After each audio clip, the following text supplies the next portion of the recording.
The word pleasure can mean a lot of different things to different people.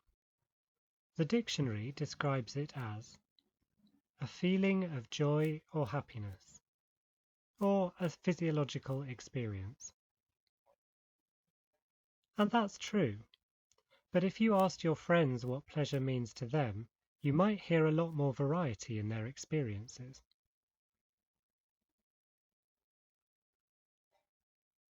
We often talk about giving pleasure, but it's not actually something someone can give you. It happens in your body as a combination of three elements. Stimulus is the data or sensation that your nerve endings or senses are taking in. Maybe the feel of a cushion, or the smell of a flower. Then there's context.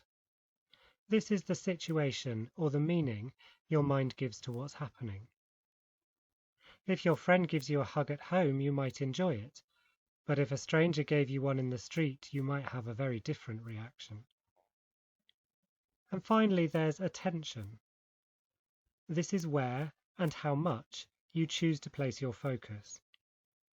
I'll probably enjoy an experience more if I'm focusing on it fully than if I'm trying to remember my shopping list at the same time. We tend to feel the most pleasure when we're fully engaged with all three elements. But the elements may not always be equal. We can dial them up or down in different combinations to change our experience of pleasure. For example, an ice cream might taste better when you pay more attention to the sensation of its flavor. Focusing on sensation might help you enjoy a massage more if you're distracted by your surroundings. And a hug might feel more pleasurable in the safe context of home than out in public.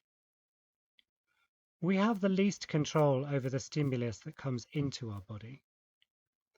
We have a little more control over the context or the meaning we give, but we have the most control over how we place our attention.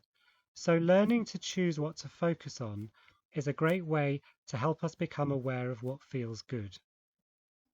The most important thing to remember is that the experience of pleasure is happening in your own body, and you don't need anybody else for that.